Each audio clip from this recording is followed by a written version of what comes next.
여러분 안녕하십니까? 린더럼입니다. 지금부터 2024년 4월 24일 수요일 아침 한상재와 함께하는 자연이 그리워를 시작하겠습니다. 오늘 아침에는 비가 오는데요. 아주 날씨가 따뜻하다가 갑자기 이렇게 추워지는 그런 모습을 보이고 있습니다. 어쨌든 오늘의 인도네시아 토픽으로 가보겠습니다. 인도네시아 전통에 따라서 프라보 수비안토 대통령 사진을 팔고 있다는 그런 장사꾼들이 시장에 나타났다고 하는 사진이 함께 게재되고 있고요. 대선 논쟁을 이제는 끝내고 화합의 정신으로 나가자라는 그런 기사를 뽑아내고 있습니다. 오늘의 신문은 이 프라보 수비안토 대통령 그리고 기브란 라카 부통령을 당선자로 확정했습니다라고 전하고 있습니다. 이제부터 프라보는 대통령 당선자가 된 거고요. 그리고 그 반대 진영과 그 정치적 소통을 좀 해야 될 것이다 하는 그런 때가 됐음을 강조를 하고 있습니다. 신문은 또 2024년 대선 결과에 대한 헌법재판소의 결정을 모든 국민이 받아들일 수 있기를 희망합니다라고 쓰고 있습니다. 각계각층은 화해를 시작하고요. 공동선을 위해서 통합할 것을 예상하고 있습니다. 그렇게 바라고 있다는 겁니다. 무엇보다도 국제적으로 사회적 혼란 내지는 국제적 갈등에 대응하기 위해서는 인도네시아 국민들이 단합을 하는 것이 중요하다고 하는 것을 말하고 있는 것이죠. 인도네시아 중앙선관위가요, 프라보와 기브란을 대통령과 부통령으로 각각 확정한다고 발표를 하고 나면은 오늘 하게 되죠. 이런 발표를 하고 나게 되면 프라보 대통령 당선자는 단합을 위해서 모든 정치적 세력, 그러니까 반대 세력이 있었지 않습니까? 그들과 소통을 강화해 나갈 것으로 전망되고 있다는 정치적 전망을 내놓고 있습니다. 그리고 강력한 정부를 만들겠다고 하는 그린드라당은요, 두 차례에 걸쳐서 국민들이 깜짝 놀랄 만한 일을 시도할 것이라고 약속을 하고 있습니다. 깜짝 놀랄 것이 무엇인지는 아직 밝혀지지 않았는데요. 말하자면은 점심을 공짜로 주겠다, 우유를 공짜로 주겠다는 것이 있을 수 있고요. 또 하나는 정치적으로 야당도 이렇게 다 같이 단합을 해서 나라를 강력한 국가 내지는 강력한 군사력을 갖춘 나라로 나가겠다고 하는 것을 말하고 있는 것 같아요. 하여간 그거는 나오는 대로 아니면은 좀 더 제가 확인을 해서 말씀드리도록 하겠습니다.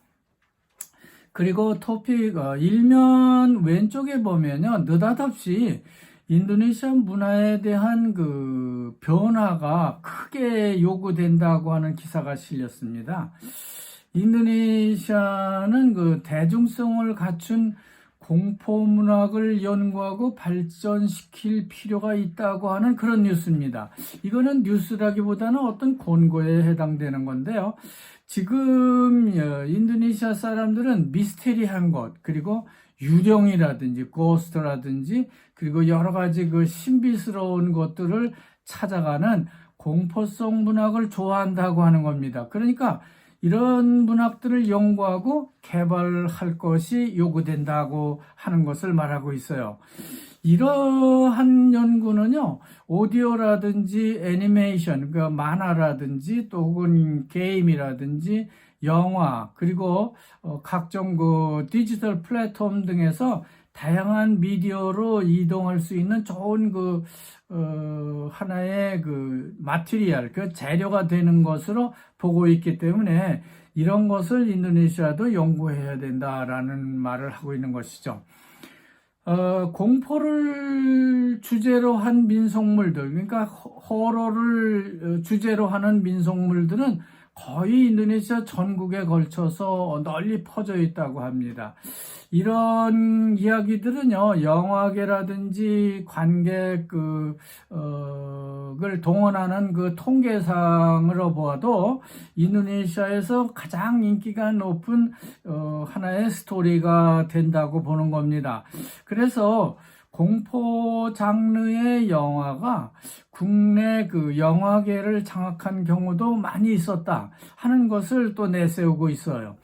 많은 사람들이 미스터리 이야기를 다루는 팟캐스트를 듣는 것도 좋아한다는 것이죠. 그래서 아마 지난번에 제가 말씀드렸던 우리나라 파묘라고 하는 공포 영화도 인도네시아에서 관객을 많이 동원했던 그런 100만 관객을 갑자기 돌파한 그런 영화가 아니었던가 하는 생각이 듭니다. 그럼에도 불구하고 인도네시아 문학은 이런 공포적 문화의 연구가 부족하다. 그러니까 이 연구가 잘 되지 않고 있다고 하는 지적을 하고 있어요. 하여간 대중적 문학으로 발전시켜야 한다는데 물론 저도 동의를 합니다만 이 인도네시아의 그 문학도 좀 관객이나 이것을 읽는 사람 혹은 보는 사람이 재미를 느끼고 흥미를 느끼는 이런 방향으로 가야 된다는 것은 맞는 것 같습니다. 하지만 인도네시아 국민들이 그 교육 수준에다 비춰볼 때요, 이런 게 너무 지나치게 되면요, 샤머니즘이라든지 종교적 신비주의에 빠질 수도 있기 때문에 좀 위험한 시도는 아닐까, 좀 성급한 시도는 아닐까 하는 생각이 들고 있습니다. 다시 일면 하단부에 보면요, 고령화 세계와 그 AI의 기회라는 기사가 뜨고 있는데요. 또 오른쪽에 보면은 미국의 엘리트 대학들, 그러니까 아이비리그 대학들에서 팔레스타인을 지지한다는 뉴스가 전해지고 있습니다. 먼저 그 고령화 사회, 고령화 세계가 이 AI가 좀 많이 도와줄 거다 하는 그런 기사를 보면요, 전 세계 많은 국가들이 지금요 인구 감소 상태에 들어가 있는데 그 중에 하나가 출생률이 계속해서 감소하고 있다고 하는 것이죠.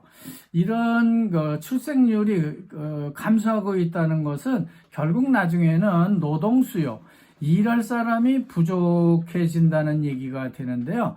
이것을 인공지능이 AI가 어느 정도는 이런 공간을 좀 메워줄 수 있을 것 아니냐는 그런 분석을 내놓고 있는 겁니다. 대표적인 예로 일본의 예를 들고 있는데, 일본의 만두 공장에서 만두 만드는 기계를 도입했더니 아주 쉽더라. 그러나 그것을 넘어서 그 만두가 잘못 만들어진 그 오류를 잡아내는 것도 AI를 활용하니까 좋다고 하는 것이죠. 그리고 그 다음 미국의 그 아이비리그 유명 대학들에서 그 지금 팔레스타인 지구의 전쟁에 반대하는 그런 대규모 시위가 열리고 있기 때문에 미국 정부가 이들을 그 진압하는데 아주 어려움을 겪고 있다는 뉴스입니다. 이미 수백 명의 학생들이 체포돼서 잡혀갔고요. 콜롬비아 대학 같은 데서는요, 강의가 될 수 없을 정도로 강의가 중단됐다고 합니다. 그러니까 아주 데모가 심했다고 해요. 또 정치면에 보면요, 그 나스덴당의 최고위층이요, 곧 브라보 그 대통령 당선자를 만날 것이라고 하는 뉴스가 전해지고 있고요. 판당은 자카르타 시장 선거에다가 좀 아마 초점을 두고 있는 것 같아요. 그래서 3명의 후보를 이미 결정을 했다는 기사도 나오고 있습니다. 그 외에도 헌법재판소가 비록 이번에는 부정선거 헌법 소원 자체를 모두 기각을 했지만요. 두 그 소원을 기각을 했지만은 아무래도 선거 절차와 규정은 좀 보완돼야 할 것이라는 지적을 하고 있습니다. 아무래도 이번 선거에 그 헌법재판관 3명이 소수 의견을 낸 것처럼 이런 의견도 좀 앞으로는 보완을 해야 할 것 같다는 지적을 하고 있는 것이죠. 자, 그리고 오늘은 수요일인데요. 만평이 나오는 날입니다. 이 만평은 상당히 참 잘 그려되고 있다고 봐요. 브라보와 기브란이 그 중앙에 이제 그림을 보면 이제 중앙에 섰고요. 그 왼쪽에는 헌법재판소 그리고 또 그 선관위 또 내지는 그 선진 KIM이라고 하는 그 선진 연합당이 이제 사람들이 웃고 있는 모습을 그려내고 있어요. 헌법재판소는 기각이라는 팻말을 들고 있고요. 또 오른쪽에 있는 사람들은 백성들인데요. 농민들 복장을 하고 있는 사람들이 환한 얼굴로 웃으면서 당신들의 당선을 축하합니다라는 말을 하고 있습니다. 그리고 수고했습니다. 이렇게 말하고 있는데요. 어떤 아이 하나가 그 밑에서요, 조그만 녀석 하나가 웃으면서 하하 이제 우리는 공짜 점심을 먹게 됐죠. 그렇죠 엄마 이렇게 얘기를 하고 있는 모습이 있어요. 참 애들은 되게 즐거워하는 모습을 그려낸 건데요. 이렇게 세 파트 그러니까 헌법재판소의 기각으로 인해서 브라보와 기브란이 당선이 됐는데 국민들은 축하합니다. 수고했다고 말하고 아이는 공짜 점심과 우유를 먹게 돼서 좋습니다라는 만평을 그려내고 있습니다. 자, 어제 그 콤파스 신문의 그 실시간 디지털을 보면요. 루후 반자이단이라고 하는 그 해양투자조정부 장관이죠. 이분이 중부 칼리만탄 플랑피서우라고 하는 군에서 그 식량단지, 대단히 식량단지를 만들었는데요. 거기에 실패를 했습니다. 그러니까 거기 실패에 대한 대책의 하나로요. 중국의 농업기술을 도입해다가 거기를 개발하면은 인도네시아의 식량 자금 문제를 해결할 수 있다는 그런 발언을 했다고 해요. 그러니까 이 발언이 상당히 어떻게 보면 그럴 수도 있는 건데요. 인도네시아 사람들로 봐서는 좀 기분이 언짢은 말이죠. 그래서 안디 이라완이라고 하는 벙콜루 대학교 농업면역학 교수라는 분이요. 기고문을 하나 냈는데 그게 소개되고 있습니다. 그 소개된 내용을 좀 간단히 살펴보면은 브라보 당선자가 식량 자급 대책에 대해서 조코이 대통령의 정책을 계속해서 이렇게 이어가겠다고 했고 또 점심도 공짜로 주고 우유도 공짜로 주겠다고 했는데 이것을 낙관론을 펴고 있기 때문에 그런 주장을 하기 위해서는 그런 거를 하려면은 근본적인 재평가 내지는 재실현이 필요하다는 주장을 하고 있는 겁니다. 그러니까 플랑피서 중부 가리만탄의 그런 식량단지 개발 같은 것을 하려면은 왜 그게 잘못됐는지, 왜 실패했는지, 또 그 실현 과정에서는 무엇이 문제인지를 확인을 하고 넘어가야 된다고 하는 것이죠. 이처럼 2020년 초기에 이제 이 플랑피소우는 2만 헥타를 개간했고요. 그리고 24년에 또 7만 헥타, 총 9만 헥타를 개간해가지고 식량단지를 조성하는 프로그램에서는 그것을 실행하는 과정, 그것을 실천해가는 과정에서 실패를 한 것이기 때문에 그 개발 과정에서 발생했던 문제점들이 뭔지 그거를 브라보 정부가 제대로 인식하는 것이 중요하다고 하는 주장을 이 교수가 펴고 있는 겁니다. 자, 이제 끝날 시간이 다 됐습니다. 그래서 마지막으로 지방판 뉴스 2개만 좀 살펴보고 넘어가겠습니다. 그 중에 하나는 자카르타와 메단 그리고 마카사르가 스마트 시티의 하나라고 하는 기사입니다. 그 인터내셔널 인스티튜트 매니지먼트 디벨롭먼트라고 하는 그 데인데요. 스위스 국제 경영 연구소라고 하는 데서요. 그 평가를 했는데 인도네시아의 3개 도시가 의료 서비스 예약이라든지 대중교통 이런 거는 점점 더 좋아지고 있기 때문에 세계 최대의 스마트 시티에 해당된다고 발표를 했다는 거예요. 하지만 그걸 믿을 사람이 인도네시아 사람도 많지 않을 것 같다는 생각이 듭니다. 왜냐하면은 그 도시들은요 모두 혼잡하고요, 아주 뭐 교통이 뭐 혼잡하고 폴루션도 많고 부정부패가 심각한 수준에 달했기 때문에 그렇게 평가하는 것을 믿기는 좀 어렵다 하는 것이죠. 또 다른 한 뉴스가 있는데요. 동부자와 브로모산 기슭에 살고 있는 그 땡거르라고 하는 족속의 전통의식을 소개하고 있는 겁니다. 이 사람들은 전통의상으로 잘 차려입고요. 땡거르족 사람들이 머리에다가 특이한 모자, 그러니까 이 사람들은 무슬림이 아니고 힌두교이기 때문에 머리에다가 이 송꽃이라고 하는 거 쓰지는 않습니다.